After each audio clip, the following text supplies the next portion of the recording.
The artificial gravity hummed beneath Clara Hayes' boots as she navigated the curved corridors of Helion Academy. Through the transparent aluminum windows, the gas giant Aurelius dominated half the sky, its golden storms swirling in patterns that had mesmerized students for generations. The Academy's rotating rings created a perfect 1G environment, though Clara often wondered if the slight Coriolis effect she sometimes felt was real, or just her imagination playing tricks after 3 years in this place. She paused at the intersection of corridors 7 and 9, watching a group of Zelani students float past in their mobility suits. Their crystalline bodies refracted the morning light into rainbow patterns on the walls. One of them chirped a greeting in Universal Standard, and Clara nodded back, her expression carefully neutral. 3 years of training had taught her to hide her thoughts behind a mask of professional courtesy. It was a skill that had served her well, especially considering why she was really here. The memories tried to surface again, as they always did in quiet moments. New Haven Colony, the smell of burning synthetic wood, the screams that had eventually stopped.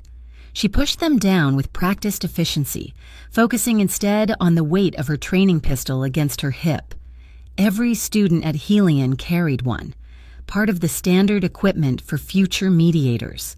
The weapons were supposed to be locked to training mode, firing only holographic projectiles that registered on simulation suits. Clara's had been modified slightly, though no one needed to know that. Room 47 Alpha was already half full when she arrived.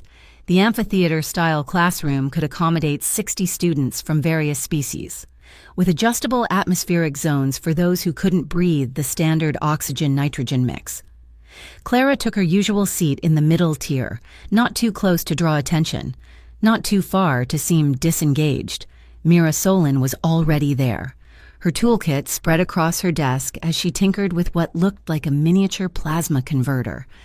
"You're going to blow us all up one day," Clara said, sliding into the seat beside her. Mira grinned without looking up. "Please, I could build one of these in my sleep. Besides, the explosion would barely take out this room, maybe the one next door if we're lucky." Comforting. "I live to serve." Mira finally looked up, her augmented eyes whirring as they focused. The cybernetic implants had been a graduation gift from her parents, top-of-the-line Kyoshi tech that let her see across 12 different spectrums. "You hear about the new transfer student?" Clara kept her expression neutral. "No. Someone interesting." "Varian warrior caste, apparently. Full honors from their military academy. The administration is treating it like some big diplomatic coup, getting one of them to train as a mediator." The name hit Clara like ice water in her veins, but she didn't let it show. Varian, they barely acknowledged the Accords. Why would they send someone here? Politics. Probably. You know how it is. Everyone wants to look cooperative after the... Mira trailed off, suddenly uncomfortable. "After the border conflicts," Clara finished for her. "That's what they called them now. Border conflicts, not massacres, not the systematic elimination of human colonies that had dared to settle too close to Varian space. Just conflicts, like it had been some kind of misunderstanding." The door to the classroom hissed open, and Professor Kale Orion entered. Even after months of classes with him, Clara found herself studying his features, the way his human DNA and Alteran heritage blended into something that was both familiar and alien. His skin had a subtle luminescence, and his eyes were just a bit too large, too bright. He was young for a professor, maybe 30 standard years, but he carried himself with the confidence of someone who had seen actual combat. "Good morning, everyone," Moir said, his voice carrying easily through the room. "Before we begin today's session on de-escalation tactics, I want to introduce our newest student." The door opened again, and Clara's carefully maintained composure nearly shattered. Drax Varian stood 7 feet tall, his scaled skin the color of dried blood in the Academy's lighting. The Varian were humanoid in basic structure, 2 arms, 2 legs, bilateral symmetry, but that's where the similarities ended. His skull was elongated, swept back in a natural crest that his people considered a mark of pure breeding. 4 eyes, 2 primary and 2 secondary, scanned the room with predatory efficiency. When he smiled, revealing rows of teeth designed for tearing flesh, several students unconsciously leaned back. "Class, this is Drax Varian of the 3rd Battalion, Pride of Kiris Regiment. He'll be joining us for the remainder of the program." Drax's primary eyes swept the room again, and this time they stopped on Clara. His nostrils flared slightly, and his smile widened. "Interesting," he said, his voice like grinding stone. "I didn't expect to smell humans here. Your species has such a distinctive scent." The room went quiet. Everyone knew about Varian sensory capabilities, their ability to detect pheromones and chemical signatures that other species couldn't even perceive, but commenting on it, especially with that tone, walked right up to the line of acceptable behavior. Professor Orion's expression tightened almost imperceptibly. "Perhaps you'd like to take a seat. Drax, we have a lot to cover today." "Of course." Drax moved through the room with the fluid grace of a natural predator, choosing a seat in the front row where he could see everyone. "I'm eager to learn how." Lesser species handle conflict resolution. Mira muttered something under her breath that sounded distinctly unflattering.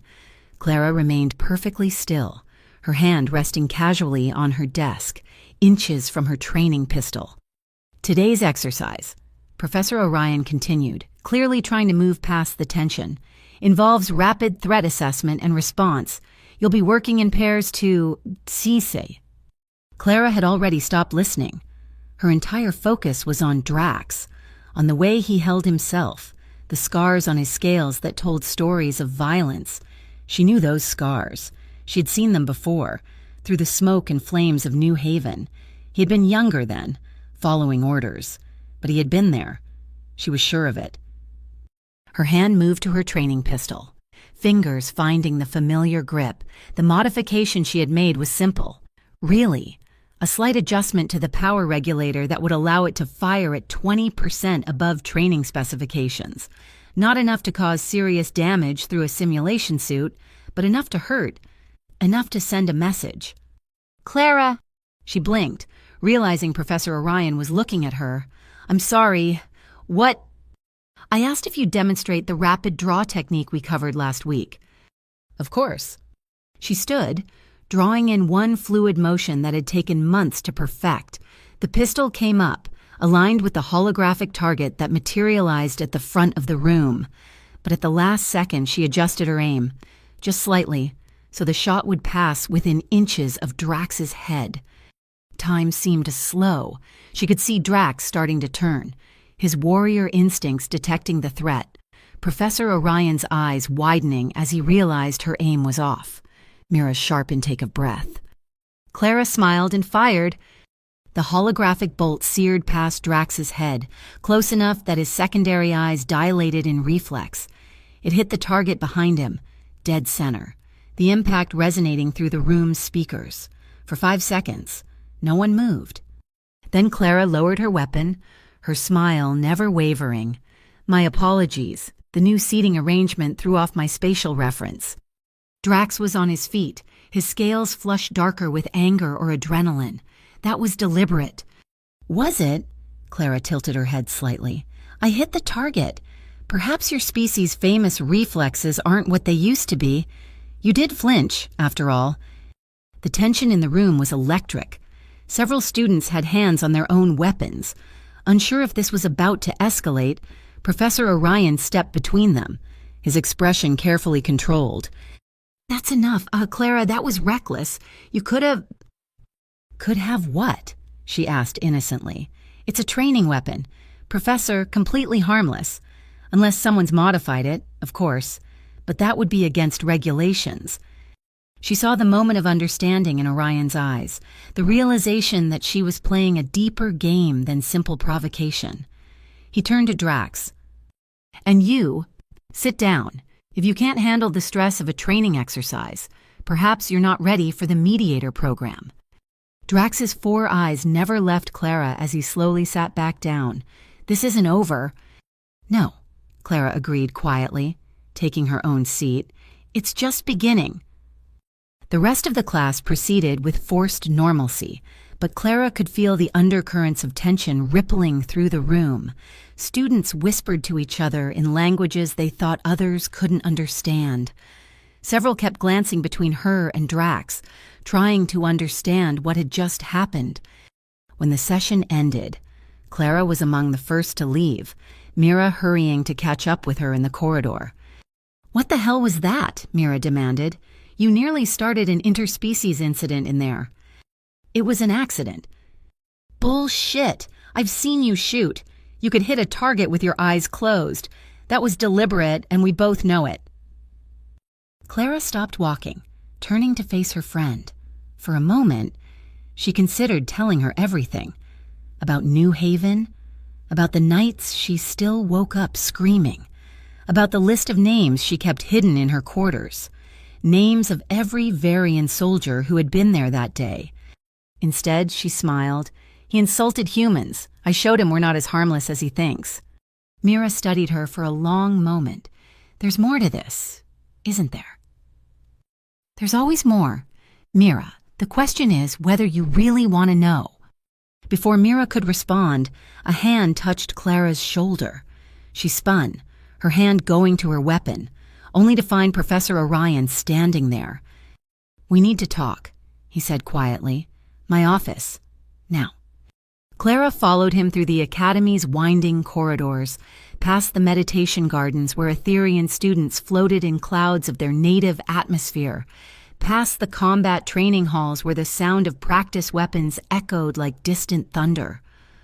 Orion's office was in the administrative wing, a small space cluttered with artifacts from a dozen worlds. He closed the door and activated a privacy screen before turning to her. "What are you doing, Clara?" "Attending classes, training to be a mediator, following the curriculum." "Don't." His voice was sharp. "I've seen your records. Top marks in everything, but you hold back just enough to avoid standing out. You think no one notices, but I do. And what happened today? That wasn't the action of someone trying to stay invisible." Clara met his gaze steadily. "He's dangerous." "They all are. Every species here has warriors, soldiers, killers. That's why the mediator program exists, to find a better way." "Some killers are worse than others." Orion was quiet for a moment, studying her. "You know him, not just his species, him specifically." It wasn't a question. Clara considered denying it, but something in Orion's expression stopped her. There was understanding there. And perhaps something else. "New Haven," she said finally. "He was at New Haven." Orion's expression shifted, a flash of something that might have been pain crossing his features. "You're sure?" "The scar pattern on his left secondary shoulder? Battle damage from a mining laser that some colonist tried to use as a weapon. I watched it happen. I watched him kill the man who did it, and his family, and everyone else in that shelter." "Clara." "I'm not going to kill him. If that's what you're worried about, death would be too easy, too quick." Orion moved to his desk, pulling up a holographic display. The New Haven incident was classified. Officially, it was a terraforming accident. "How did you—" "Survive," Clara laughed, but there was no humor in it. "I was 12, small enough to hide in a maintenance duct while they swept the colony. I stayed there for 3 days, listening to them celebrate, learning their names, memorizing their faces. The rescue team found me half dead from dehydration." "And you came here to find them?" "I came here to learn, to become someone who could make a difference. Finding him. That's just a bonus." Orion was quiet for a long moment. "You can't take on the Varian Empire alone." "I don't intend to, but I can take on one warrior who thinks humans are weak and disposable.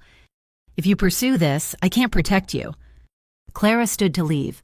"I'm not asking you to, but Professor, you might want to check the conflict records from New Haven, the real ones, not the sanitized version. You'll find something interesting about who authorized the Varian presence there. It wasn't just their military command." She left him staring at his display, his expression troubled. In the corridor outside, she nearly collided with Drax, who had clearly been waiting for her. "You think you're clever," he said, his voice low and dangerous. "I think I'm human," Clara replied calmly, "which, according to you, means I smell nice. Should I take that as a compliment?" His scales rippled, a sign of agitation. "You have no idea who you're challenging." "Oh, but I do." She stepped closer, close enough that she had to tilt her head back to meet his primary eyes. 3rd Battalion, Pride of Kiris Regiment, participated in 7 border actions, decorated for valor at the Battle of Kessin Prime, and present at the New Haven terraforming accident. His secondary eyes widened slightly. "How—" "I do my homework. Just like I know you're here because your command wants intelligence on the mediator program. They think if they understand how we train peacekeepers, they can counter them more effectively. You know nothing. I know you're going to regret underestimating humans. It might take time, but you'll learn. We're very patient teachers." She walked away, leaving him standing in the corridor. Behind her, she heard the sound of his claws scratching against the metal wall, leaving gouges in the surface. Back in her quarters, Clara sat at her desk and pulled up her private files. The list of names appeared. Each one burned into her memory. She highlighted Drax's name and moved it to the top. Beside it, she added a note, "Found." Her communication panel chimed, a message from Mira. "Drinks at the observation lounge. You look like you need one." Clara smiled, a genuine expression this time. She did need a drink and a friend. The game she was playing was dangerous, and she would need allies. Mira might not know the full truth, but her friendship was real. One of the few things in this place that was... She sent back a confirmation and stood to leave, but stopped when another message appeared. This one was encrypted, using protocols she hadn't seen since her intelligence training. "The New Haven files you mentioned. We should talk. Privately. K.O. Kale Orion, interesting. Perhaps she had an ally in an unexpected place." Clara deleted the message and headed for the observation lounge. Through the windows, Aurelius continued its eternal dance, its storms raging in patterns that looked random but followed deep. Complex rules, like the game she was playing with Drax. It might look like chaos, but every move had a purpose, every action a consequence. The thought made her smile as she walked through the Academy's halls. Drax thought he was a predator among prey. He was about to learn that sometimes. The most dangerous hunters were the ones who looked like victims. 5 seconds. That's all it had taken to plant the seed of doubt in his mind. 5 seconds to show him that humans weren't what he expected. It was a start, but only a start. The real lesson was yet to come. As she entered the observation lounge and saw Mira waving from a corner booth, Clara felt the weight of her mission settling on her shoulders like armor. She had work to do, vengeance to claim and justice to serve. But tonight, she would drink with a friend and plan her next move. The game had begun, and Clara Hayes intended to win. The observation lounge was crowded with students from a dozen different worlds, their conversations creating a symphony of languages that the universal translators struggled to keep up with. Clara nursed her synthetic whiskey while Mira dissected the afternoon's events with the enthusiasm of someone who had just witnessed history. "The look on his face," Mira said, gesturing with her own drink, a bubbling concoction that changed colors every few seconds. "I've never seen a Varian actually startled before. Their reaction time is supposed to be 3 times faster than humans." "Supposed to be?" Clara agreed, taking another sip. The alcohol was mild by design, just enough to take the edge off without impairing judgment. The Academy didn't want its future mediators making poor decisions under the influence. "You're not going to tell me what this is really about, are you?" Clara met her friend's augmented eyes. "Would you believe me if I said it was about proving a point?" "I'd believe that was part of it, but there's something else. The way you looked at him. That wasn't just dislike. That was recognition." Before Clara could respond, the lounge's atmosphere shifted. Conversations died mid-sentence as Drax entered, flanked by 2 other Varian students Clara hadn't seen before. They moved through the crowd like sharks through water, other species instinctively moving aside. "Incoming," Mira muttered. Drax approached their table, his 4 eyes fixed on Clara. "We need to talk." "We're talking now," Clara said mildly. "Alone?" Mira started to protest, but Clara touched her arm. "It's fine. Stay here. If I'm not back in 20 minutes, tell Professor Orion." She followed Drax to a private booth at the far end of the lounge, one with sound dampeners that would prevent eavesdropping. His 2 companions positioned themselves nearby, not quite blocking the exit, but making their presence known. "Bodyguards?" Clara asked, settling into her seat. "I'm flattered." "Witnesses," Drax corrected. "Your kind has a reputation for deception." "And yours has a reputation for solving problems with violence. Yet here we are, talking." Drax leaned forward, his primary eyes narrowing. "You know about New Haven." It wasn't a question, but Clara answered anyway. "I know about a lot of things." "That's not possible. The records were sealed. The only ones who know what really happened are those who were there." Clara smiled, the expression cold. "Exactly." She watched the implications sink in, saw the moment when Drax understood. His scales shifted color, a subtle change that most humans wouldn't notice.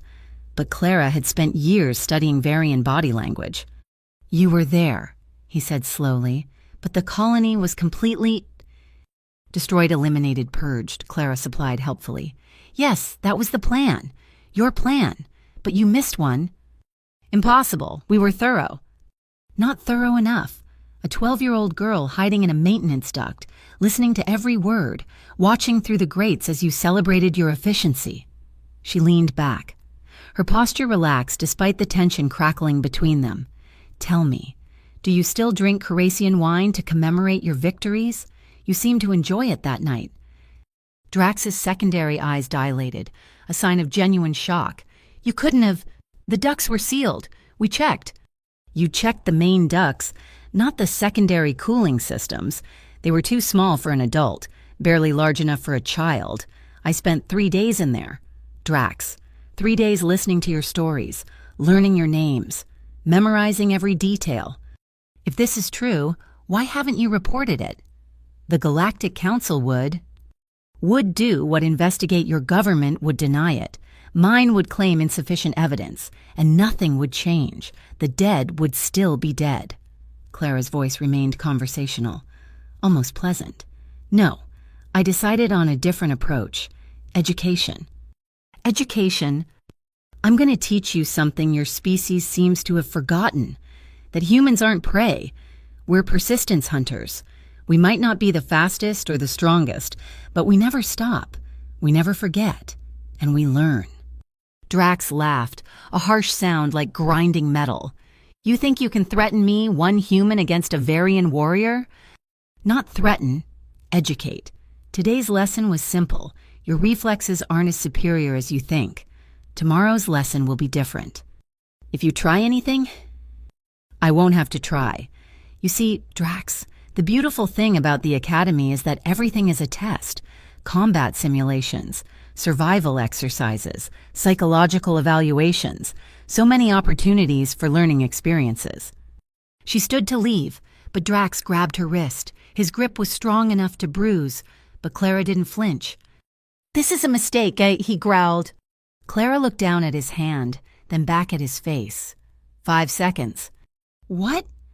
"You have 5 seconds to let go before I demonstrate another lesson. One about pressure points that even Varian physiology can't ignore." Their eyes locked in a battle of wills. Around them, Clara could sense other students watching, waiting to see what would happen. She began counting silently. 1. His grip tightened. 2. Her free hand moved to her belt. 3. His secondary eyes flicked to her hand. 4. She smiled. 5. Drax released her wrist just as her fingers found what they were looking for. Not a weapon, but a simple Academy stylus, positioned perfectly to strike the nerve cluster she had identified in her anatomical studies. "Smart choice," she said, rubbing her wrist. The bruises were already forming, but she didn't care. They would be useful evidence if needed. She walked back to Mira, who had been watching with barely concealed anxiety. "What did he want?" Mira asked immediately. "To understand, I help clarify things for him." "Clara, you're playing with fire. The Varian don't forgive challenges to their dominance." "Good, neither do I." That night, Clara couldn't sleep. She stood at her window, watching the stars wheel past as the station rotated. Somewhere among those points of light was the system where New Haven had been. No longer colonized, officially uninhabitable due to the terraforming accident. She wondered if anything remained, any evidence of the lives that had been lost. Her door chimed softly. She checked the security feed and saw Professor Orion standing in the corridor. She let him in, noting that he had changed out of his teaching robes into casual clothes that made him look younger, less authoritative. "Couldn't sleep either?" she asked. "I've been reviewing the files you mentioned, the real ones, not the official reports." He moved to stand beside her at the window. "You were right, there were authorizations from our side, high-level clearances that should never have existed." "Someone wanted the colony gone," Clara said. "The Varian were just the weapon." "Clara, this is bigger than just Drax. If you're right, if there was a conspiracy, then I'm in more danger than you know, but I'm also exactly where I need to be." Orion turned to face her. "Let me help." "Why?" "Because I believe in justice, and because—" He hesitated, then continued. "Because I lost someone at New Haven, too." Clara studied him, seeing him truly for the first time, the slight tremor in his hands, the way his eyes didn't quite meet hers when he mentioned New Haven. "Who?" she asked softly. "My sister. She was a xenobiologist, studying the native microorganisms. She was so excited about the posting, said it was the opportunity of a lifetime." They stood in silence for a moment, sharing a grief that didn't need words. "What do you know about the conspiracy?" Clara finally asked. "Not enough, but I have contacts, people who ask questions. Some of them have been looking into discrepancies in the colonial defense allocations, resources that were diverted, communications that were delayed. Someone wanted the colony vulnerable." "It appears so. The question is why?" Clara had theories, but she kept them to herself for now. Trust was earned, even with shared loss. "Will you report what happened today?" she asked. "The incident with Drax. Officially, it was a training accident. Unofficially, I'm more interested in what happens next." "Tomorrow is survival training, environmental adaptation. They're pairing us with partners from different species to test our ability to cooperate under stress." "Let me guess, you're hoping to be paired with Drax." "Hope has nothing to do with it. I hacked the assignment algorithm 3 weeks ago." Orion laughed, surprised. "That's highly illegal." "So is massacring colonists. I think the scales of justice can handle a little imbalance." He shook his head but smiled. "Be careful. Clara, Drax isn't just any Varian. His family has connections to their high command. If something happens to him—" "Nothing will happen to him, not permanently, but he will learn. They all will." After Orion left, Clara returned to her desk and pulled up the training scenarios for tomorrow. The environmental chamber could simulate any condition, from the methane storms of Titan to the crushing depths of water worlds. She had requested something special, something that would seem random but would trigger very specific memories for Drax. She programmed the parameters carefully. Temperature minus 40 degrees Celsius. Atmosphere thin, requiring respiratory assistance. Terrain rocky, with scattered mining equipment. It would be close enough to New Haven's conditions to be recognizable, but not so obvious that anyone else would make the connection. Her communication panel chimed another encrypted message, this one from an address she didn't recognize. "We know who you are. We know what you're planning. Stop now, or face the consequences." Clara deleted the message and smiled. Someone was nervous. Good. That meant she was on the right track. The next morning came too quickly. Clara arrived at the environmental training facility to find it crowded with students. all checking their equipment and discussing strategies. The survival exercises were notorious for their difficulty, designed to push students to their limits and beyond. Mira bounded over, her augmented eyes bright with excitement. "Did you see the pairings I'm with Azalani? This should be interesting, considering they communicate through light patterns, and I can actually see them properly now." "Lucky you," Clara said, though her attention was on Drax, who had just entered with his usual swagger. Professor Orion stood at the front of the room, calling for attention. "Today's exercise will test your ability to adapt and survive in hostile conditions while working with a partner from a different species. You must learn to overcome not just environmental challenges, but cultural and biological differences as well." He began reading the pairings. Clara kept her expression neutral as he announced, "Clara Hayes and Drax Varian." The room went quiet. Everyone remembered yesterday's incident. Drax crossed the room to stand beside her. "This should be educational," he said, his tone suggesting he had his own plans for the exercise. "I agree completely," Clara replied. They suited up in the preparation room, the atmospheric suits adjusting to their different physiologies. Clara's was sleek and form-fitting, designed for human proportions. Drax's was larger, with additional cooling systems to manage his higher body temperature. "The scenario is random," Drax said as they checked their equipment. "Neither of us knows what we're walking into." Clara made a non-committal sound, focusing on her suit's seals. The environmental chamber could be lethal if equipment failed. Of course, she had no intention of letting that happen. To either of them, death was too easy, too quick. Education required survival. They entered the chamber through the airlock, and Clara watched Drax's reaction as the scenario materialized around them. The recognition was instant, his whole body going rigid as he took in the mining equipment, the thin atmosphere, the familiar topology. "This is—" he started, then stopped. "Interesting terrain," Clara said mildly, her voice carrying clearly through the suit's communication system. "Reminds me of somewhere, but I can't quite place it." The mission parameters appeared on their heads-up displays. Survive for 6 hours, locate and activate 3 beacon stations, avoid indigenous predators. Indigenous predators? Clara almost laughed. There had been no predators on New Haven, just the ones that had arrived in ships. They moved through the simulated landscape, Drax unusually quiet. Clara took point, navigating with a confidence that should have been impossible for someone who had never been here before. She led them to the first beacon, located exactly where the colony's communication array had been. "You knew where it would be," Drax said, his voice tight. "Lucky guess, the topology suggests this would be a logical placement." The second beacon was in what had been the residential sector. Clara stood for a moment, looking at the spot where her family's habitat had been. In the simulation, it was just empty ground, but she could see it clearly in her memory. "My parents were teachers," she said conversationally.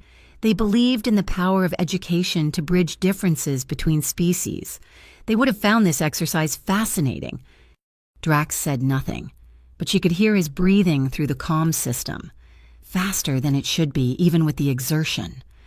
The third beacon was in the shelter, the place where it had ended, where 37 colonists had made their last stand. Clara activated the beacon and then sat on a simulated rock, looking at Drax through her visor. "Do you know what the last thing my mother said to me was?" she asked. Drax didn't answer. "She told me to be quiet, to stay hidden no matter what I heard. She knew they couldn't fit in the duct. You see, she and my father and all the others, they knew they were going to die, but they thought if I could stay quiet enough, hidden enough, I might survive." "This proves nothing," Drax said, but his voice lacked conviction. "It proves everything. You're standing where you stood 12 years ago. Different body, same soul, same arrogance, same belief that might makes right. We were following orders. So were the humans who destroyed Varian colonies a generation before, and the Alterons who bombed Earth's cities before that, and on, back through history, following orders, as if that absolves us." She stood, walking closer to him. "But here's what you don't understand." Drax, I'm not here for revenge. Not really. I'm here for something much worse. What? Redemption, yours. Before he could respond, alarms began blaring. The simulation was ending early. Emergency protocols activated through the chamber's speakers. Professor Orion's voice rang out. All teams evacuate immediately. We have a situation. They ran for the exit, the simulation dissolving around them. In the preparation room, chaos reigned as students struggled out of their suits. Professor Orion was there, his face grim. What happened? Clara asked. Someone hacked the environmental controls. 3 teams nearly died from atmospheric poisoning before the safety protocols kicked in. Clara felt a chill that had nothing to do with the temperature. She hadn't done that. Her hack had been surgical, specific to her scenario only. Who? She asked. We don't know yet, but whoever it was, they were trying to kill someone. The question is, who was the target and why? Clara looked at Drax, who was staring back at her. They both understood the implications. Someone else was playing a game here. Someone with their own agenda. The stakes had just gotten higher. The investigation into the sabotage took 3 days, during which the Academy suspended all environmental training. Clara used the time to study, not just her coursework, but Drax himself.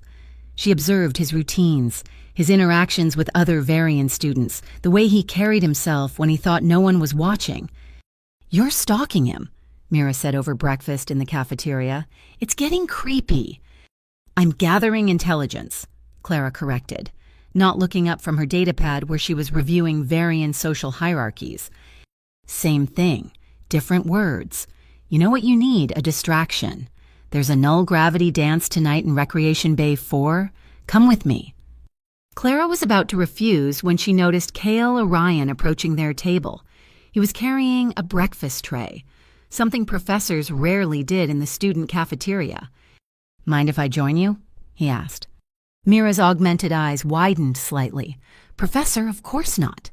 He sat down, his movements graceful despite the awkwardness of the situation.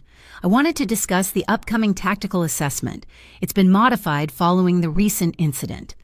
Modified how? Clara asked, immediately alert. Team-based scenarios, 4-person squads, mixed species mandatory. The administration believes it will be safer than pair work, harder for anyone to target specific individuals. And harder for individuals to excel, Clara noted. Or to fail, Orion countered. The scoring is collective. Everyone in the team gets the same grade. Clara understood immediately. This would force her and Drax to work together if they ended up on the same team, which, given her luck, seemed likely. Do we know our teams yet? Mira asked. They'll be announced tomorrow. But Clara, I need to speak with you about your independent study project. My office. After your morning classes. It was clearly not a request. Clara nodded, and Orion left as quickly as he had arrived. That was weird, Mira said. Since when does he eat with students? Since he needs to pass messages without being monitored, Clara replied quietly. The Academy's surveillance was extensive, but the ambient noise of the cafeteria made detailed audio recording difficult. Her morning classes passed slowly, advanced xenopsychology with Dr. Reeves, a human woman who had spent 30 years studying alien thought patterns, conflict resolution protocols with Master Thavail, an Etherian whose gaseous form made it impossible to read their body language. Through it all, Clara was aware of Drax watching her, his 4 eyes tracking her movements whenever they were in the same room. Finally, she made her way to Orion's office. He was waiting with the privacy screen already activated, but this time he wasn't alone. A woman sat in one of the chairs, her features sharp and intelligent, with the kind of stillness that suggested military training. Clara, this is Commander Sarah Vale. She's with Colonial Security, investigating certain irregularities in the records. Vale stood and extended her hand. Her grip was firm, testing. Miss Hayes, I've heard a lot about you. Nothing official, I hope. Everything about you is remarkably unofficial. A ghost who survived New Haven, enrolled in the academy under credentials that check out but feel manufactured, and who just happens to end up in the same class as a Varian warrior who was there. Clara kept her expression neutral. That's a lot of coincidences. Too many. Sit down. Miss Hayes, we need to talk about what really happened during the environmental training incident. Clara sat, her mind racing.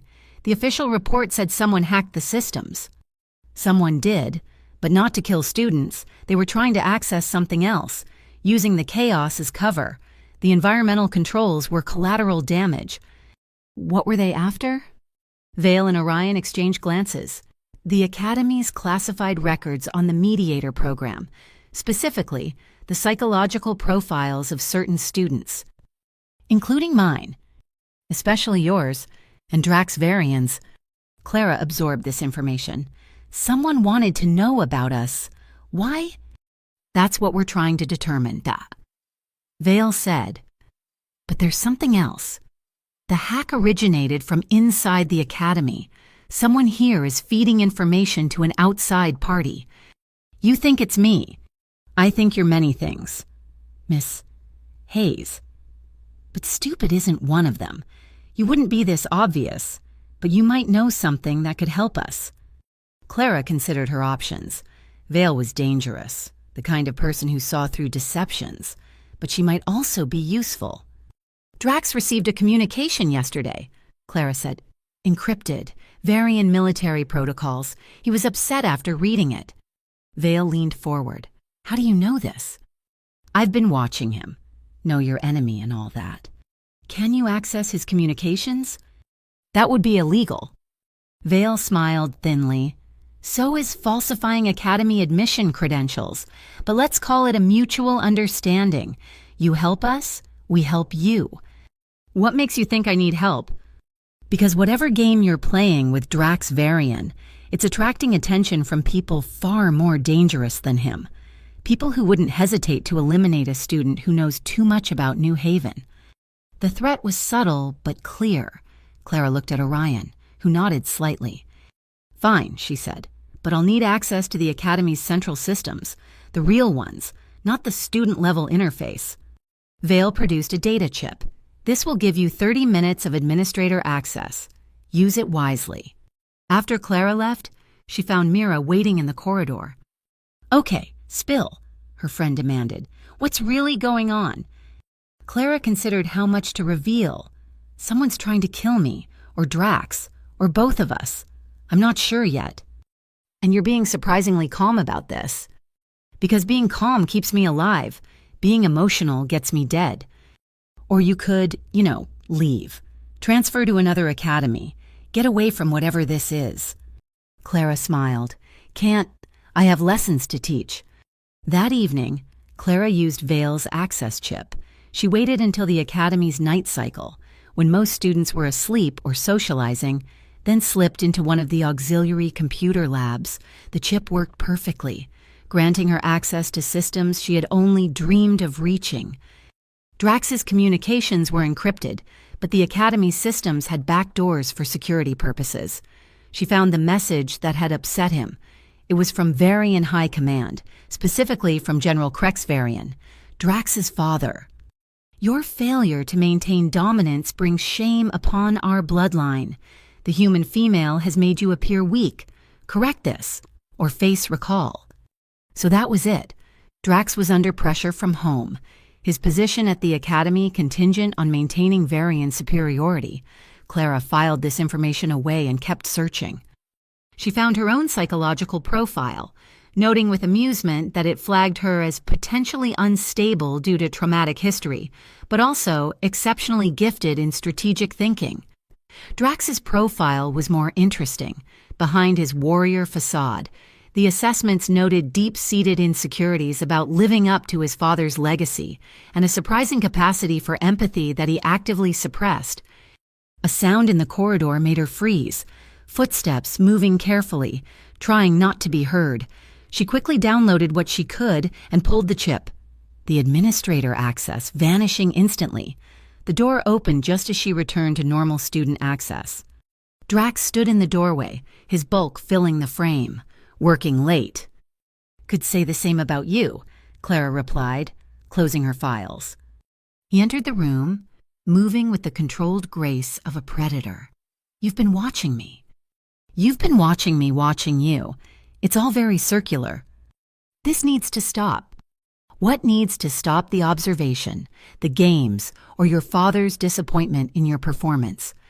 His scales rippled, a sign of agitation. "You know nothing about my father.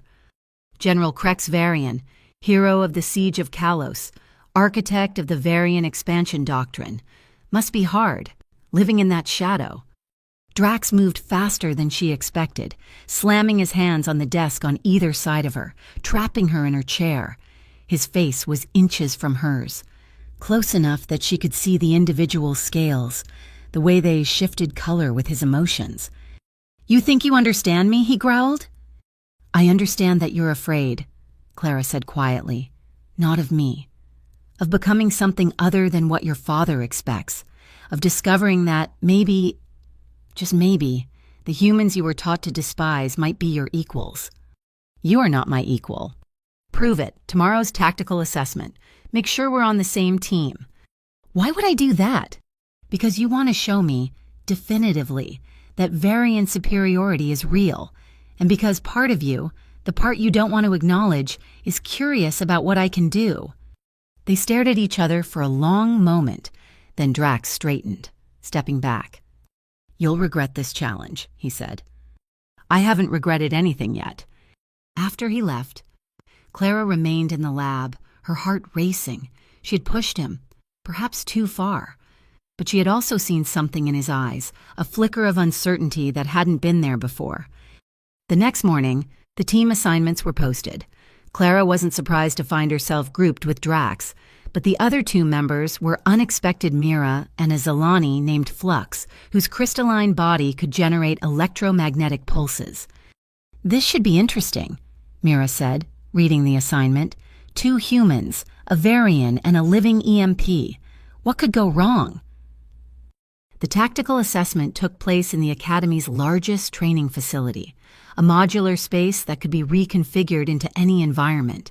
Today, it was set up as an urban combat zone, complete with buildings, vehicles, and holographic civilians. Professor Orion briefed them alongside Master Thavail. "Your objective is simple.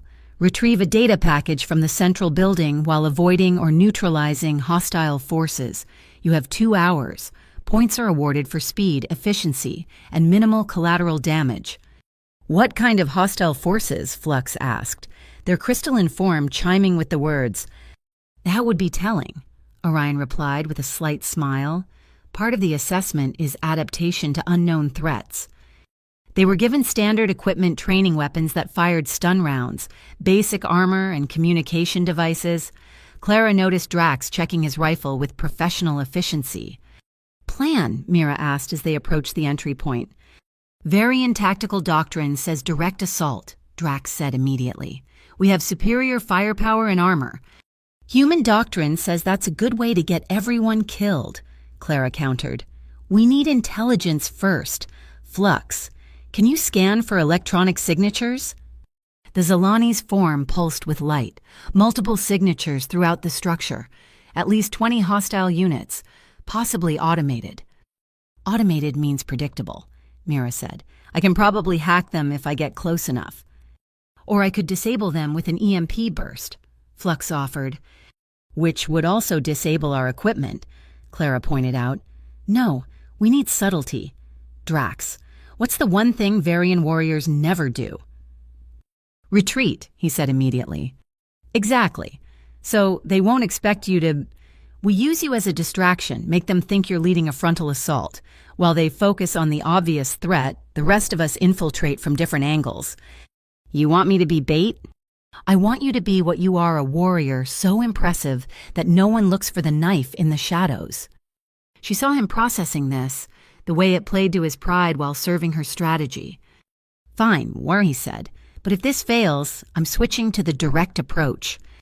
If this fails, we'll all be stunned on the floor, so feel free." They split up. Drax took position at the main entrance, his weapon ready. Clara, Mira, and Flux circled around to different entry points, through the comms. Clara heard Drax's countdown. 3, 2, 1. engaging. The sound of weapons fire erupted from the main entrance. Clara slipped through a window, moving silently through what appeared to be an office building. She could hear the automated defenses responding to Drax's assault, their attention focused on the obvious threat. "I'm in," Mira whispered through the comm. "Found a terminal? Give me 30 seconds.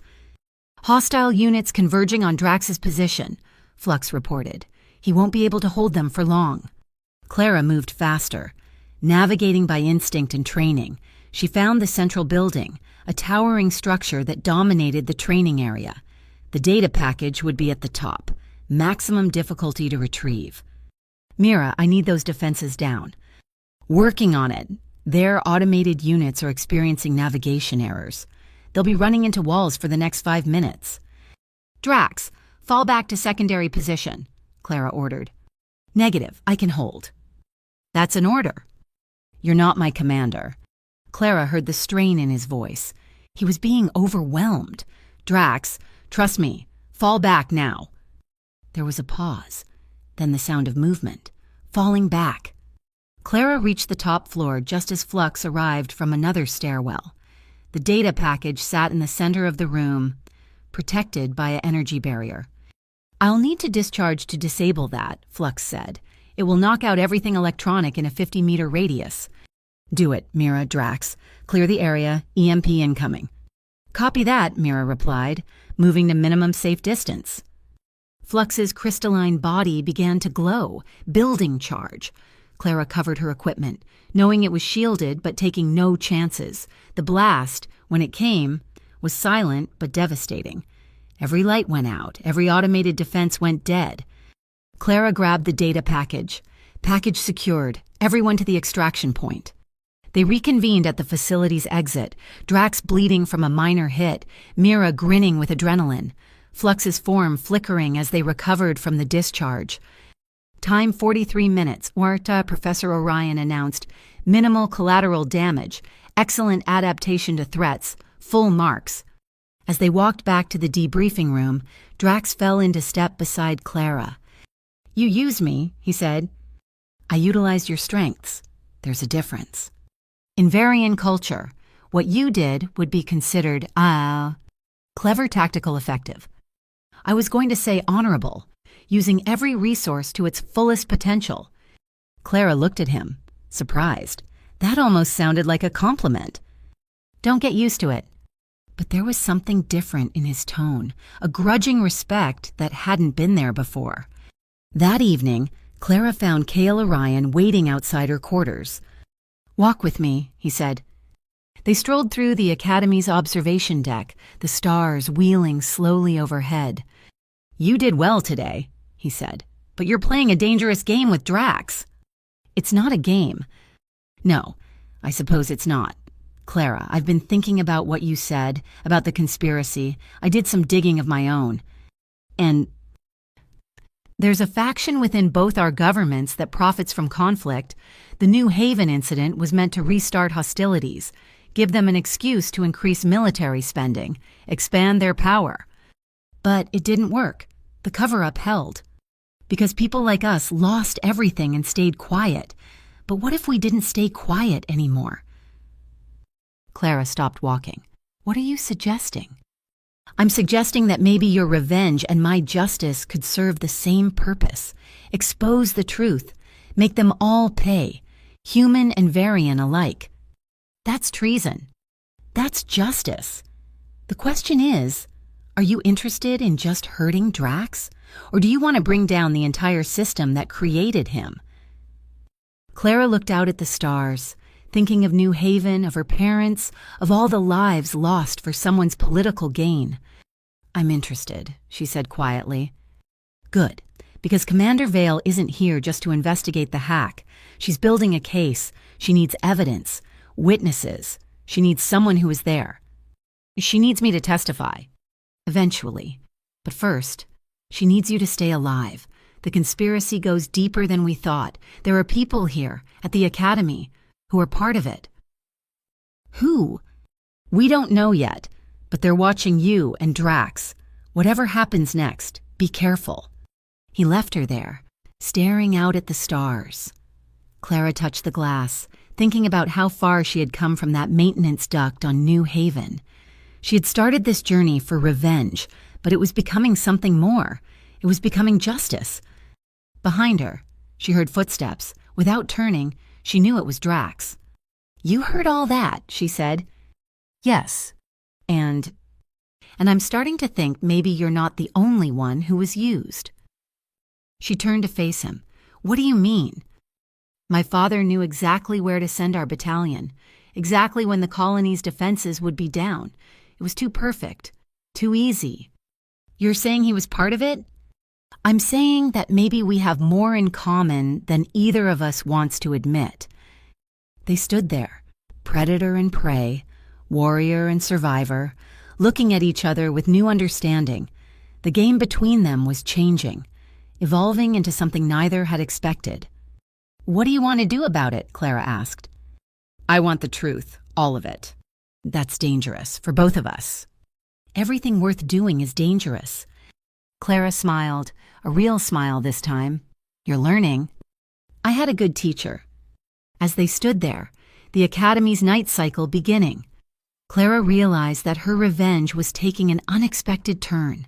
She had come here to destroy Drax, to make him pay for New Haven, but maybe, just maybe, she had found something better, an ally in uncovering the truth. The real enemy wasn't the warrior standing beside her.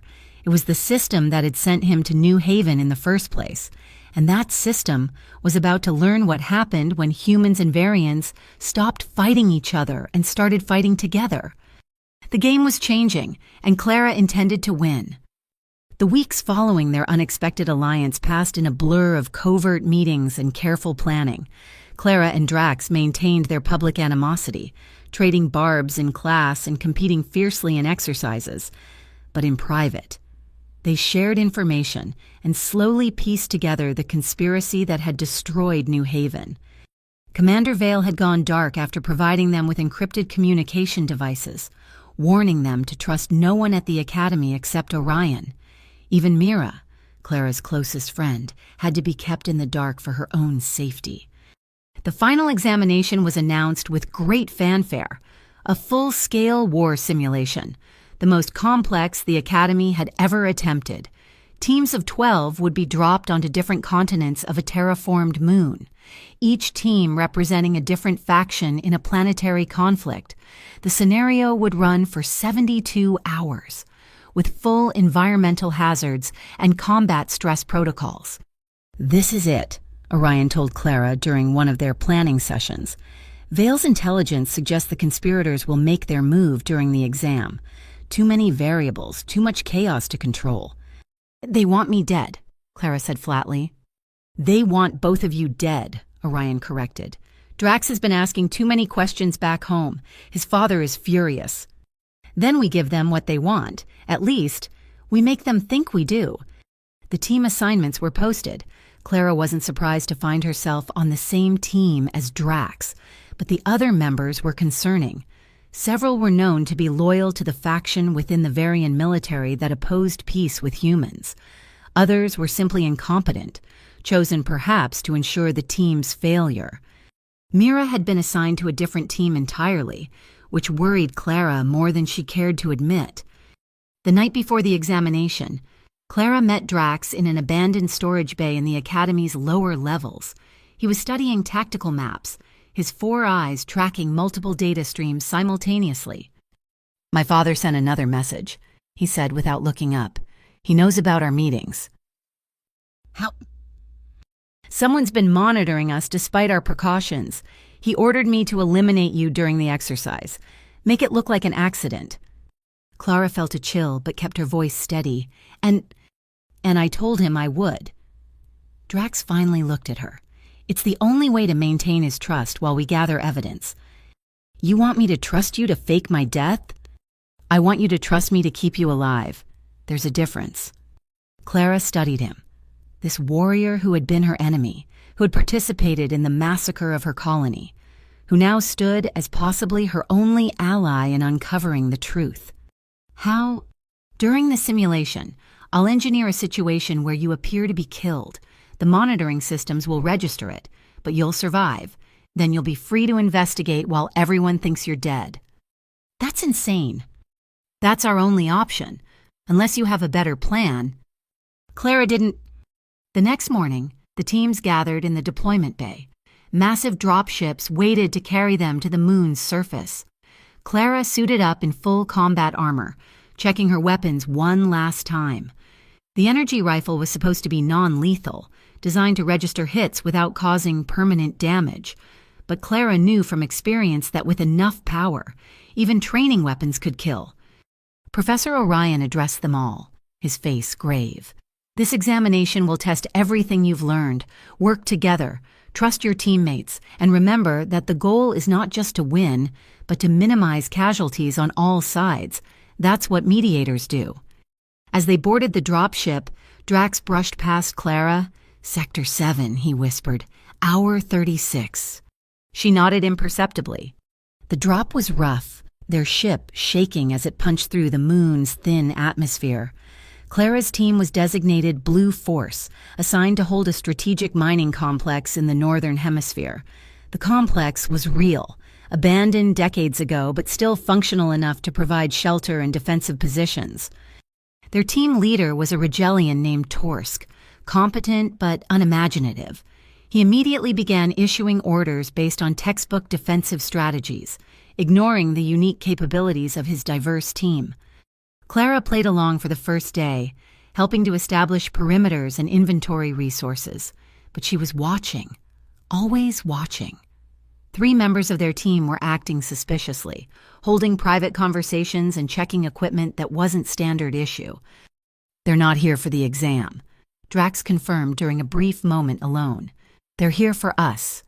Hour 30 arrived faster than expected. The base was under attack from Red Force, a coordinated assault that had everyone scrambling to defensive positions. In the chaos, Clara noticed the 3 suspicious team members moving away from the battle, heading for Sector 7. "It's a trap," she told Drax. "I know, but it's our trap now." They followed, weapons ready. Sector 7 was a maintenance area filled with machinery and narrow passages, perfect for an ambush. The 3 team members were waiting, their weapons no longer set to training mode. "Did you really think we wouldn't know?" one of them said, a human named Marcus, who Clara recognized as having connections to the Colonial Defense Board. "Your little alliance.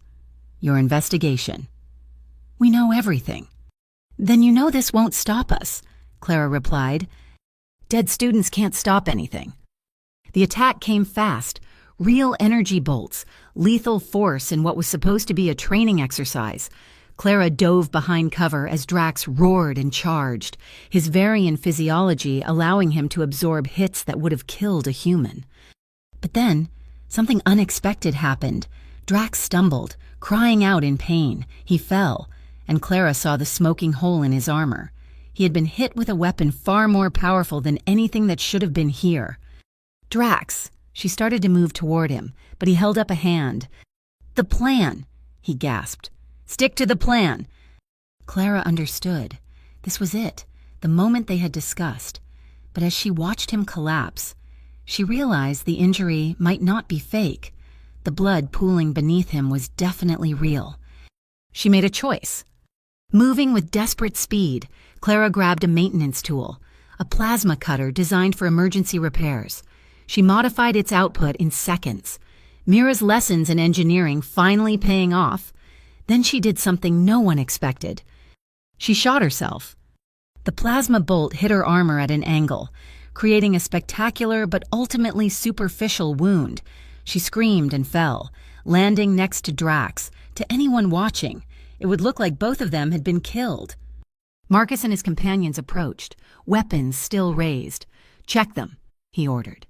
"Make sure they're dead." As one of them knelt beside her, Clara moved. The plasma cutter, still in her hand, came up and touched his armor. The discharge wasn't lethal, but it overloaded his suit's systems, dropping him unconscious. She rolled, grabbed his weapon, and came up firing. The next few seconds were chaos. Drax, not as injured as he appeared, swept the legs of another attacker. Clara's shots were precise, disabling weapons and armor without killing. They had evidence to gather. after all, and dead conspirators couldn't testify. When it was over, 3 conspirators were unconscious and restrained. Drax was hurt but mobile, and Clara's supposed death had been broadcast to the entire simulation network before she disabled the surveillance in Sector 7. "That wasn't the plan," Drax said, grimacing as Clara helped him seal his wound with emergency medical foam. "Plans change. How bad is it?"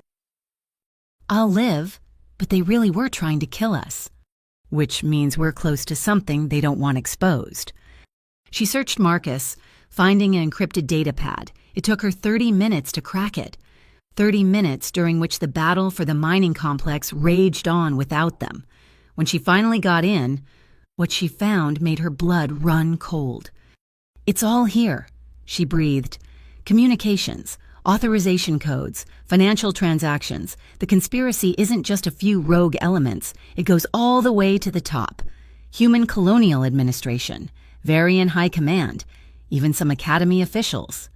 "My father?" Drax asked. Clara looked at him, seeing the pain in his eyes that had nothing to do with his wound. Yes, he was one of the architects. Drax was quiet for a long moment. Then he stood, testing his armor's integrity. "We need to get this information to Vale. We need to survive first. The exam isn't over, and once they realize we're still alive, they'll send everything they have after us." Clara looked at the 3 unconscious conspirators. "Unless we make them think they succeeded." She outlined her plan quickly. It was dangerous, possibly suicidal, but it might be their only chance. Drax listened, his expression growing more incredulous with each detail. "You want to what?" "I want to die, publicly, spectacularly, in front of everyone." "That's, brilliant, I know." They moved quickly, setting their trap. Clara used the conspirators' own equipment to hack into the simulation's broadcast system. Every screen in the academy would see what happened next. They dragged themselves back to the mining complex, where the battle had intensified. Blue Force was losing, overwhelmed by superior numbers. In the middle of the chaos, Clara and Drax staged their final confrontation. It had to look real. Every blow, every shot, every moment of desperate combat had to convince not just their enemies, but their allies that this was genuine. Clara let all her real anger surface. All the pain and loss from New Haven. Drax responded with his own fury, the shame of his father's betrayal fueling his performance. They fought through the complex, destroying equipment, causing explosions, making it impossible for anyone to intervene. Other students tried to stop them, shouting about exam protocols, but they were beyond listening. Finally, on a platform overlooking a thermal excavation pit, they grappled. Clara had positioned them perfectly, right in front of the main surveillance cluster. Every angle was covered. "You killed them all," she screamed, loud enough for every microphone to pick up. "I was following orders," Drax roared back. "Whose orders who wanted New Haven destroyed?"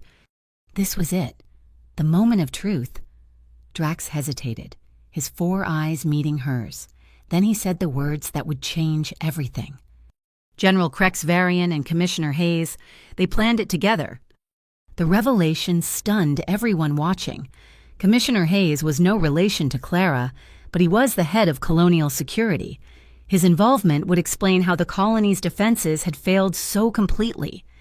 In the shocked silence that followed, Clara made her move. She grabbed Drax, and together they fell backward off the platform, plummeting toward the thermal pit below. Except they didn't fall far. Clara had positioned rappelling lines earlier, invisible against their dark armor. They dropped 10 meters and swung into a maintenance shaft she had identified during her preparation. To everyone watching, it looked like they had fallen to their deaths in the thermal pit.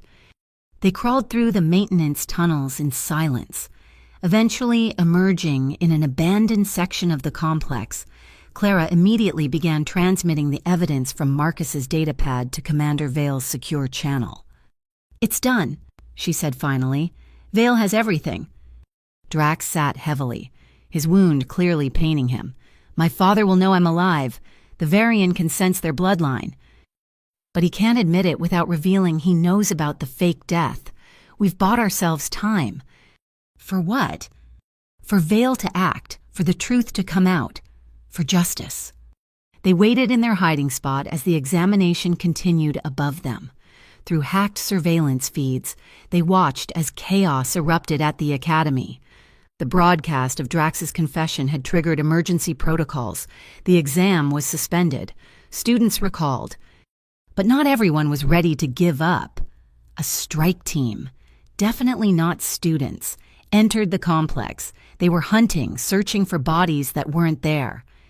Professional killers, Drax observed. My father's contingency plan. We need to move. They evaded the kill team for 6 hours, using maintenance shafts and abandoned sectors to stay ahead of their pursuers. But eventually, they were cornered in a processing facility, surrounded with no way out. I want you to know, Drax said as they prepared for their last stand. I regret New Haven. I regret all of it. I know, Clara replied, checking her weapon one last time. That's why I stopped hating you. The door exploded inward, but instead of assassins, Kale Orion stood there, backed by a full team of Academy security. Took you long enough, Clara said. Vale's forces are arresting conspirators across 3 systems, Orion reported. Your evidence triggered the largest corruption investigation in colonial history. My father, Drax asked. In custody, along with Commissioner Hayes and a dozen others. Clara felt something inside her finally relax, a tension she had carried for 12 years. It wasn't over. There would be trials, testimony, a long road to justice. But the truth was out. As medical teams treated their injuries and security forces secured the area, Clara found herself standing next to Drax, looking out at the moon's barren landscape. What happens now, he asked. Now we graduate, she said. Become mediators. Make sure nothing like New Haven ever happens again. Together. She looked at him, this warrior who had been her enemy, who had participated in her greatest tragedy, who had ultimately helped her find justice. Together, she agreed. The aftermath was swift and decisive. The examination was officially canceled, but Clara and Drax were both granted passing grades for exceptional performance under extraordinary circumstances. The conspiracy trials would take months, but the immediate threat was over. A week later, Clara stood in Orion's office, reading the final reports, dozens arrested, entire command structures being rebuilt, new protocols to prevent future conspiracies. You did it, Orion said. You got justice for New Haven. We did it, Clara corrected. All of us. He moved closer, and for a moment, Clara thought he might embrace her. But they were still at the academy, still bound by protocols. What will you do now, he asked. Graduate, then, I don't know. For 12 years, my entire life was about this moment. Now that it's here, I'm not sure what comes next. I might have a suggestion, he said, producing a data pad. Vale is forming a new unit, Joint Species Investigation Teams, specifically tasked with preventing tragedies like New Haven. She wants you and Drax as founding members. Clara read the offer, noting the generous terms and broad authority. And you. I've been asked to be the liaison between the unit and the academy. We'd be working together. That's convenient. That's intentional. Vale knows talent when she sees it. Clara signed the documents, then looked up at Orion.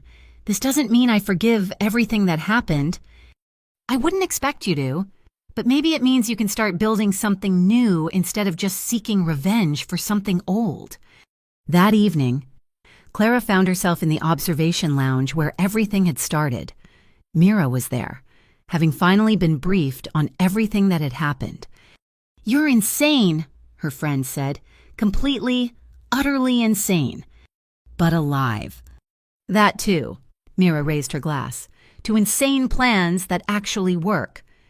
Drax entered the lounge, still moving carefully from his injuries. He joined them at their table, something that would have been unthinkable weeks ago. I received a message from my mother, he said. She wanted me to thank you. For exposing her husband as a war criminal, for showing me there was another way to be strong. The Varian respects strength, but we had forgotten that strength comes in many forms. Clara raised her own glass. To learning. To justice, Drax added. To not dying during insane plans, Mira concluded. They drank, an unlikely alliance forged in tragedy but tempered by truth. Through the windows, the stars continued their eternal dance, indifferent to the small dramas of the species that traveled between them. But for Clara Hayes, survivor of New Haven, the stars no longer seemed cold and distant. They seemed full of possibility, of chances to make things right, of futures that could be better than the past. She had come to the academy as a killer, seeking revenge. She would leave as a mediator, seeking justice. The transformation was complete, though the journey was just beginning. 5 seconds, that's all it had taken to change Drax's perspective when she had first fired past his head. But it had taken weeks of careful planning, dangerous alliances, and near-death experiences to change the galaxy. Time well spent, she thought, watching her former enemy and current partner discuss tactical improvements with Mira. Time very well spent. The graduation ceremony was supposed to be a celebration. The Academy's Great Hall was decorated with banners from 100 worlds, holographic displays showing the unity of species working together for peace. Clara stood in her formal robes, the mediator insignia fresh on her collar, watching as her classmates received their assignments. But something was wrong. Drax wasn't there. He had been removed from the program 3 days ago, officially for gross violations of safety protocols during examination. The footage of their fight, their fall into the thermal pit, had been reviewed by a disciplinary board, despite the revelation about the conspiracy, despite everything they had uncovered together. The Academy had rules, and Drax, by engaging in lethal combat during what was supposed to be a training exercise, had broken them. Clara knew better. This was damage control. Someone high up wanted Drax gone, wanted to separate them before they could dig deeper. The conspiracy they had exposed was just the tip of something larger, and somebody was still pulling strings. Clara Hayes, the dean called her name, and she walked across the stage to receive her certification. The audience applauded politely, but she could feel the whispers, the sideways glances. She was the survivor who had brought down a conspiracy, the student who had died and come back, the human who had made a Varian warrior confess his crimes. As she accepted her certificate, she caught Cale Orion's eye. He was seated with the faculty, his expression carefully neutral, but she saw the concern there. He knew something was wrong, too. After the ceremony, Clara found herself alone in the observation lounge where so much had begun. The stars wheeled overhead, indifferent to the small dramas below. She touched the glass, thinking about how much had changed since that first day when Drax had walked into class. "You're brooding," Mira said, joining her. "That's not like you. Drax should be here. He broke the rules. You both did, technically. But you're the victim in the official story. He's the aggressor. We both know that's not what really happened." Mira was quiet for a moment. "What are you going to do?" "What I always do, learn, adapt, survive." That's not an answer. Clara turned from the window. The conspiracy we exposed, it was real, but it was also convenient, too neat, too many people ready to be thrown under the transport. "You think someone orchestrated it?" "I think someone sacrificed pawns to protect the king. Commissioner Hayes, General Varian, the others we exposed, they were guilty, but they were also expendable." That's paranoid. That's pattern recognition. Before Mira could respond, Clara's communication device chimed, a message from an unknown sender, encrypted with protocols she didn't recognize. "Hangar Bay 6. Come alone. We need to talk about New Haven. Really talk." Clara showed it to Mira, who immediately shook her head. "That's obviously a trap."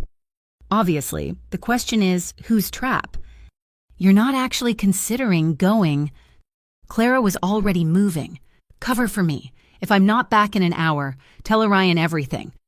Hangar Bay 6 was in the restricted section of the Academy, used for diplomatic vessels and classified operations.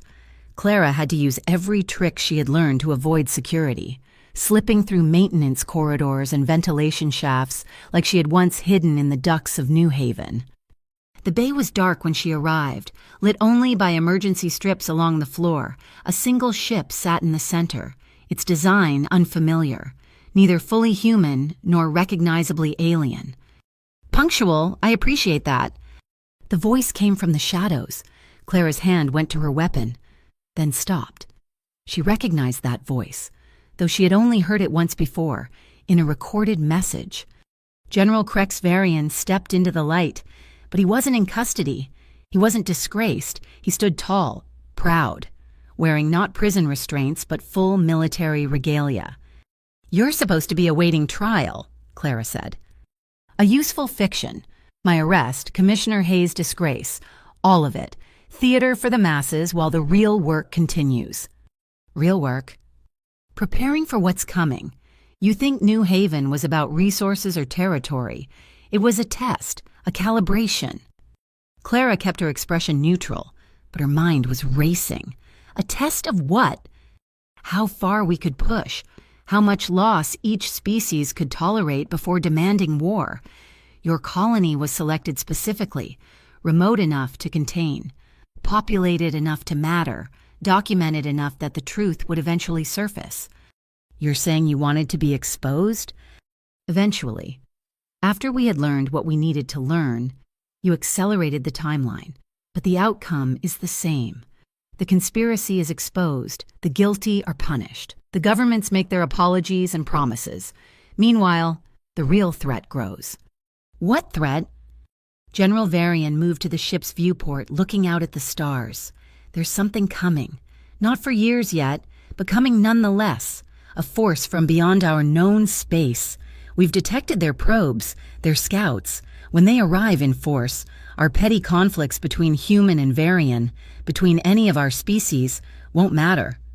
So you massacred a colony to, what, practice working together?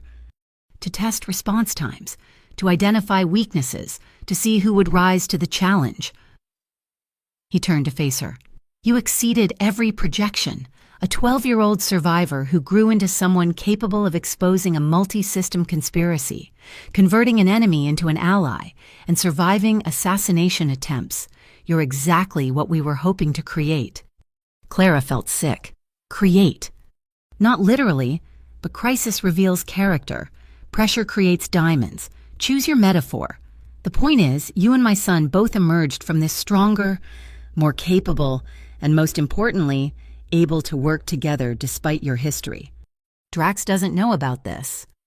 No, his reaction had to be genuine, as did yours, but now the test is complete, and we need soldiers for the real war. I'm not a soldier. I'm a mediator. You're whatever we need you to be, and right now, we need someone who can unite species that have been enemies for generations. Someone who has suffered the worst and still found a way forward. Clara laughed, bitter and sharp. You think I'll work with you after what you did? I think you'll work with anyone to prevent what happened to New Haven from happening to every human colony. Because that's what's coming. An enemy that doesn't negotiate, doesn't show mercy, doesn't distinguish between military and civilian targets. He produced a data pad, offered it to her. Everything we know, everything we've hidden. The real reason for New Haven and a dozen other incidents across known space, and take it, study it, decide for yourself. Clara took the pad, her fingers numb. Why should I believe any of this? Because your parents knew. The words hit her like a physical blow. What? Your parents weren't just teachers. They were part of a research team studying anomalous signals from deep space. They knew something was coming. Their death was regrettable. They weren't supposed to be at the colony during the test, a scheduling error that haunts me. You're lying. Check their encrypted files. Password Clara's Lullaby, the song your mother sang when you couldn't sleep. Clara's hands shook. Only her parents had known about that song. My son is being relocated to a new facility, General Varian continued, officially discharged from the academy, but actually beginning advanced training for what's coming. You could join him, learn the truth, prepare for the real threat. Or Or return to your assigned position. Become a standard mediator. Live in ignorance until the day the sky falls and everything burns. Your choice. He walked past her toward the ship. You have 48 hours to decide. The offer won't be made again. Clara stood alone in the hangar bay long after his ship had departed. The datapad felt heavy in her hands, weighted with possibilities she didn't want to consider. She made her way back to her quarters, avoiding everyone. Once secure, she accessed her parents' files, the ones she had saved but never been able to decrypt. She entered the password with trembling fingers. The files opened. Hours later, Kale Orion found her still reading, tears streaming down her face. The evidence was overwhelming.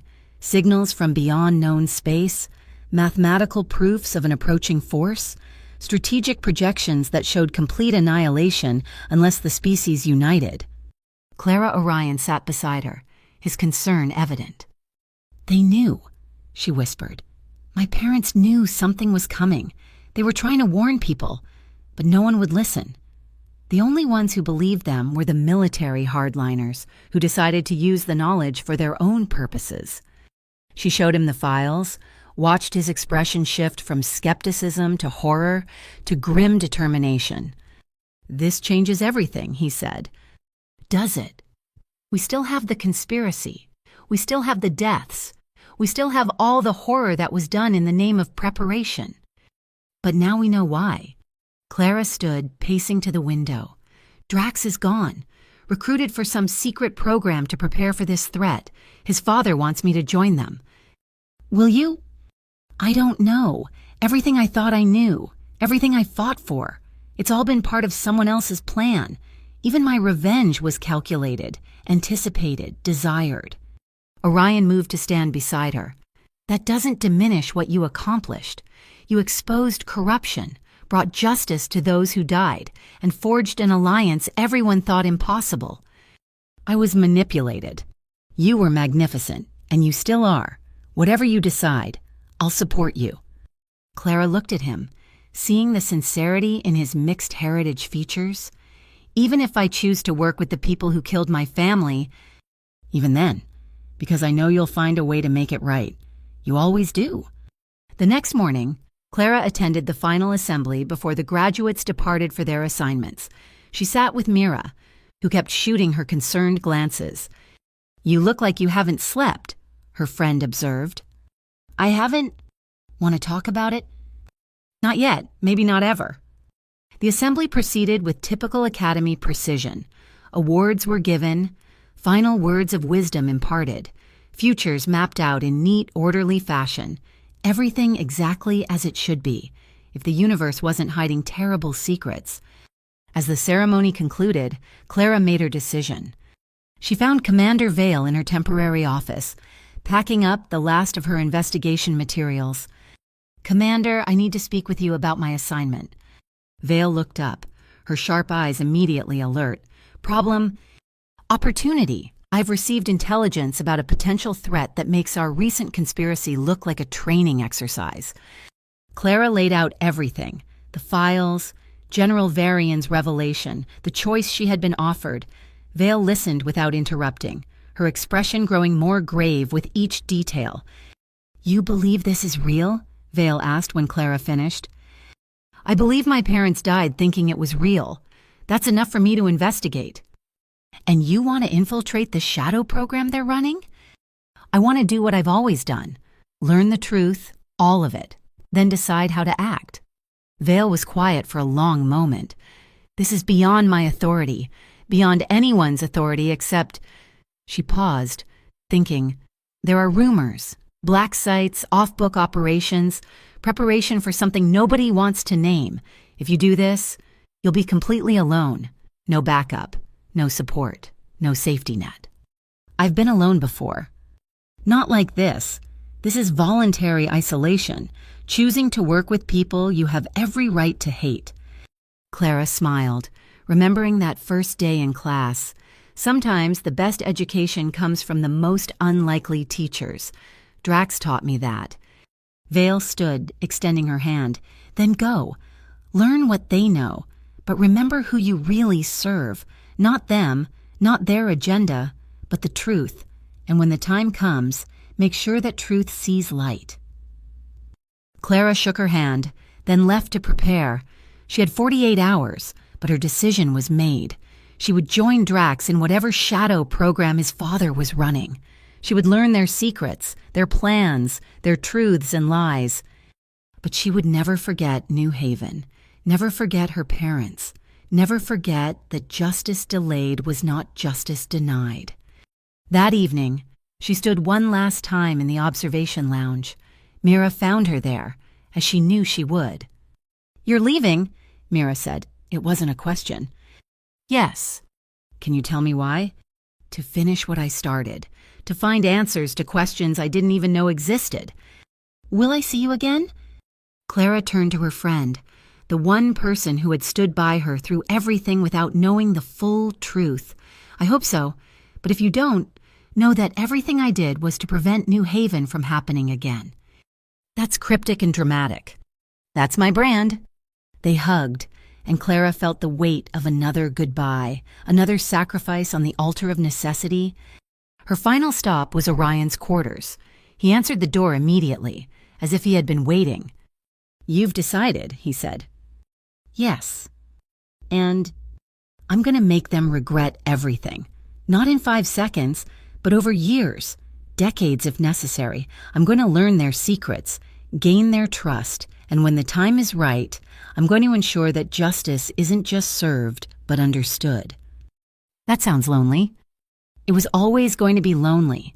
From the moment I hid in that duct, I've been alone, but now I choose it. That makes a difference. Orion stepped closer, and this time he did embrace her. "Protocol be damned. Be careful," he whispered, "and come back." "I'll try," she whispered back, allowing herself this moment of human connection before the isolation to come.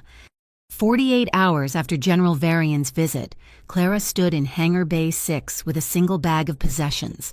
The same unmarked ship waited, its hull reflecting the dim lights like oil on water. Drax was there, standing by the boarding ramp. His expression when he saw her was unreadable.